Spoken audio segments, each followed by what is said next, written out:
This week, the Black Sea Maritime Archaeology Project revealed the discovery of the oldest known intact shipwreck in the world, a trading ship from ancient Greece discovered at the bottom of the Black Sea, over 6,500 feet down.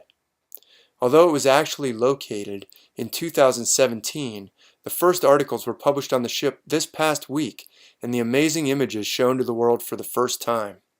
In the interim period after its discovery, results from radiocarbon testing and other analysis have come back, suggesting that this ship has been resting on the bottom of the sea for more than 2,400 years, which means the years from 499 BC to 400 BC.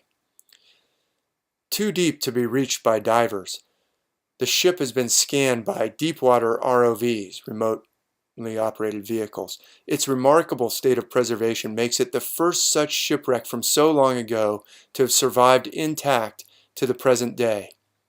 As freelance journalist Kiona M. Smith wrote last week in Ars Technica about the ship's location in the Black Sea, she writes, "The Black Sea's depth averages 1,253 meters, 4,111 feet, but the deepest places on the seafloor lie 2,212 meters, 7,257 feet beneath the waves. There are plenty of much deeper places in the world's oceans, but the Black Sea is unique because its deeper layers, which flow in from the bottom of the Mediterranean, don't mix with the oxygenated waters of the surface, which pour in from rivers.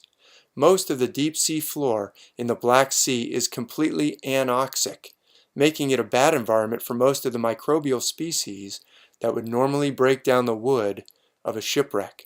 So, not much has happened to the ancient Greek trading ship as it has rested on its side in the anoxic darkness 2,000 meters, 1.2 miles, below the surface, even as 2.5 millennia of history passed in the world above." End quote.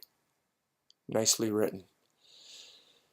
Many researchers have noted the close similarity of the design of this vessel to the ship depicted on the famous ancient Greek stamnos known as the Siren Vase, depicting Odysseus lashed to the mast of his ship as his men ply the oars with their ears stopped up with wax, and the sirens sing their enchanting song to Odysseus as the ship passes by. This ancient piece of artwork, which is presently in the British Museum since 1843, has been dated by scholars to the decade of 480 BC to 470 BC. Until now, however, no actual ships from so many centuries, 2.5 millennia ago, have survived. But now we have decisive evidence which shows that the artwork done by that unknown ancient artist, who's called by scholars today the Siren Painter, that artwork was extremely accurate in its depiction of a ship of the same type as that which has been lying at the bottom of the Black Sea since the same time period that the famous artwork on this vase was painted. Ancient artwork such as the depiction of Odysseus and the Sirens may contain very accurate detail in depicting ships, swords, armor, and other factors of ancient life. But they can also be shown to exhibit striking evidence which reveals some understanding that the world's ancient myths are in fact speaking an esoteric language, and that they are based on an amazing worldwide system of celestial metaphor, which has yet to be recognized by the vast majority of the world's scholars. Take, for instance, this ancient bell crater, which is presently housed in the Museum of Fine Art in Boston, and which depicts the goddess Artemis in the act of slaying the youth Actaeon, who's being simultaneously attacked by his own hunting hounds. As with other mythological episodes from sacred traditions around the globe, as well as myths from ancient Greece, this story can be shown to be based on specific constellations in the night sky. In this case, the story is based upon the constellations Sagittarius and Scorpio, in the vicinity of the widest and brightest part of the Milky Way band. And this portion of the Milky Way, in fact, plays the role of that secluded pool in which the goddess was bathing when the unfortunate young hunter Actaeon accidentally stumbled upon her. We can see that the ancient artist, who's been named by scholars today the Pan Painter, has depicted Artemis and Actaeon in postures which are unmistakably patterned upon the outlines of the constellations Sagittarius and Scorpio.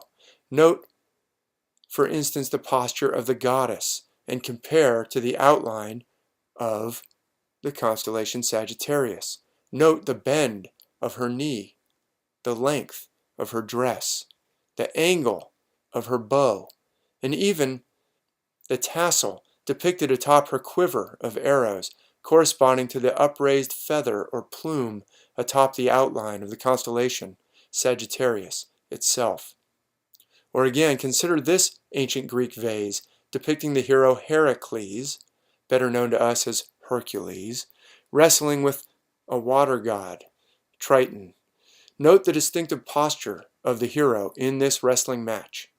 His posture matches closely the outline of the actual constellation Hercules in the night sky.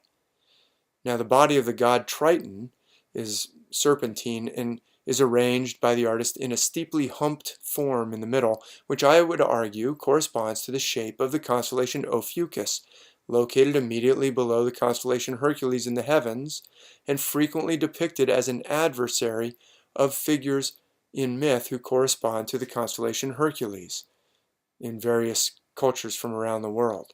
So not just Hercules, the hero Heracles or Hercules, but other figures who correspond to Heracles, to the constellation Hercules, will often wrestle with figures who correspond to Ophiuchus. In this case, the fact that Triton is depicted wearing a crown on this side of the body, on this side where his head is, over here on the right as we face the image, corresponds to the constellation Corona Borealis, or the Northern Crown, which is located on the same side of the constellation Ophiuchus in the night sky as we face it if we're facing to the south in the northern hemisphere. That's a strong clue that this interpretation is correct. And the enormous flukes of the tail of Triton on the other side of the body of Ophiuchus from the crown likely correspond to the outline of the constellation Aquila the Eagle in the night sky, which is located on the other side of Ophiuchus in the heavens. And still, yet again, consider this incredible artwork on this seal stone, which was discovered in an intact tomb near Pylos in Greece, also discovered in the year 2017, and which scholars believe had lain beneath the ground for around 3,500 years. 3,500 years before being rediscovered just last year in 2017. That dates it back to this tomb was probably sealed up in 1500 BC. It's called the Tomb of the Gryphon Warrior. That's what the scholars who discovered it named it, based on some of the other artwork that they found before they even were able to clean off this seal and see that artwork. The artwork on this stone is incredibly detailed and of very high artistic quality, despite the fact that the entire stone itself is only 37 millimeters in length. When images of this artwork were first revealed in November of last year, I immediately recognized patterns corresponding to constellations common in other myths and ancient artwork from around the world. In this case, a triumphant swordsman is about to administer a mortal blow to a spearman just below him, while a third combatant lies on the ground beneath their feet, apparently already dead. As I explain at length in several pieces of analysis regarding this particular piece, as well as in a video about it that I published on the web, the triumphant swordsman can be seen to correspond to the constellation Hercules in the night sky. Note again that distinctive lunging body posture with its extended rear leg. Note also this distinctive knob right here on the end of the scabbard of the sword, which corresponds exactly to the location of the bright star Vega. That's the fifth brightest star in the whole sky. That's where Vega is in relationship to Hercules, the constellation. Vega is not far from the constellation Hercules. It's in the constellation of the Lyre, which is Lyra or Lyra, the constellation of the Lyre in the night sky. And that star Vega is in just the right spot to indicate that star on this seal. The knob is in just the right spot to indicate that star. The spearman, just below that swordsman in this piece of artwork, is also, again, that's Ophiuchus. Remember, Hercules figures often battle with Ophiuchus figures. Now, figures associated with Ophiuchus are often described as bearing a spear, or sometimes two spears, in ancient myth, and that's because of the outline of Ophiuchus. The goddess Athena in ancient Greece is depicted wearing a helmet and carrying a spear. She corresponds to Ophiuchus, as I explain in Star Myths of the World, Volume 2. But also many figures in Norse myth correspond to Ophiuchus, who carry spears, important characters who carry spears. And also the figure of Goliath, among many other figures in the Bible. In the scriptures of the Bible, the figure of Goliath, who has a great spear, corresponds to Ophiuchus, and you can guess which constellation David, the figure of David who battles with Goliath, corresponds to. I discussed this in my book Star Myths of the Bible, Star Myths of the World, Volume 3, Star Myths of the Bible. Now the figure on the ground beneath them almost certainly corresponds to aspects of both Sagittarius and Scorpio, and I get into that in the video. But now let's finally turn to the episode in which Odysseus is lashed to the mast of his ship and forces himself to listen to the enchanting song of the Sirens. As I discuss in my rather detailed analysis of the Odyssey, the celestial foundations of the figures and episodes in the Odyssey, which is found in my 2016 book, Star Myths of the World and How to Interpret Them, Volume 2, Myths of Ancient Greece, Odysseus in this scene corresponds to the figure of Ophiuchus. Ophiuchus often plays the role of a figure standing in a ship or standing in a boat, with Scorpio beneath corresponding to that ship that the Ophiuchus figure is standing in. Now, Ophiuchus figures are also frequently seen in the role of figures who are bound or chained or otherwise imprisoned and tormented. Ophiuchus frequently plays figures who are bound or chained, likely because of these two serpent halves on either side of the central body of the constellation, which can be envisioned as a great serpent that Ophiuchus is carrying, but could also be envisioned as chains or ropes or other types of shackles or restraints.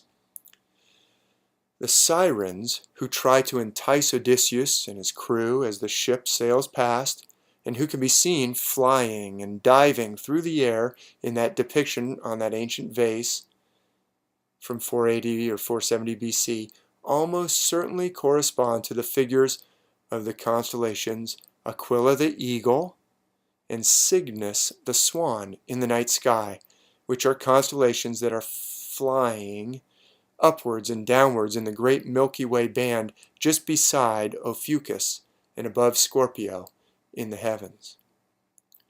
Odysseus, bound and forced to endure the bewitching song of the Sirens as his ship sails past, thus has clear parallels to other bound or tormented gods and heroes in other myths who are also associated with the constellation Ophiuchus.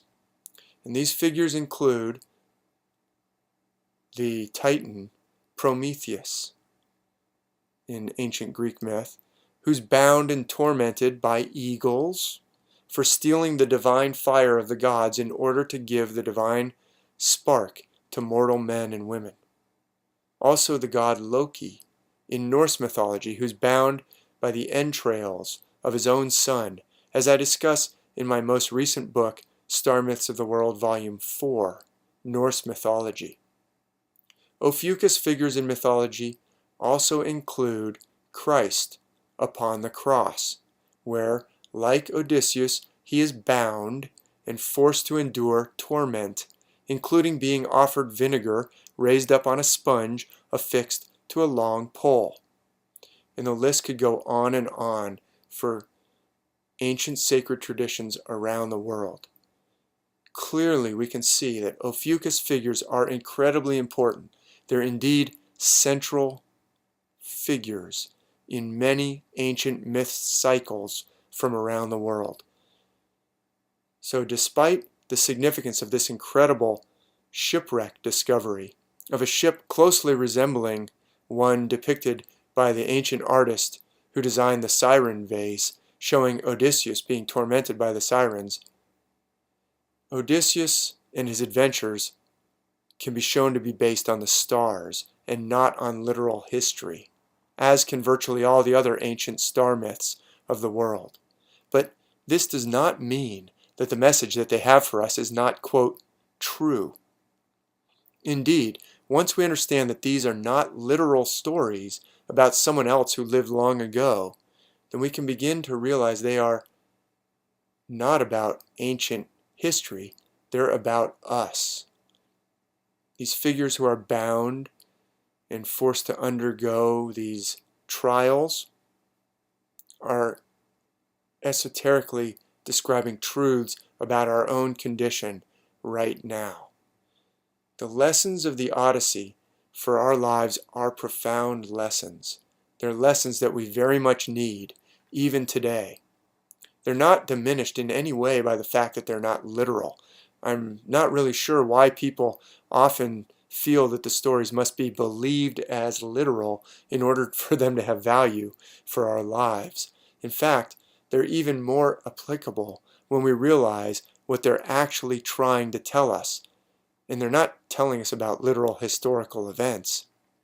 And perhaps that's why the ancient painter from 480 or 470 BC depicted Odysseus on a ship which closely resembled the ships of that era, even though the story of Odysseus describes a time long before the 5th century BC. It's because the story of Odysseus was for that time too, and it's also for our time. The story, in fact, is about you. To paraphrase something that Alvin Boyd Kuhn said many decades ago, the full force and applicability of the myths will not be grasped until each and every man and woman discerns himself or herself to be at the center of those myths. Thankfully, this ancient ship from the past has been preserved to remind us of the ancient world and to point us towards that story. But equally precious as this shipwreck are the ancient myths of the world which have also been preserved for us. In some cases, largely intact, although in other cases sadly damaged and incomplete. And they've been preserved in order to convey to us the profound wisdom which still applies today and which is perhaps more needed now than ever.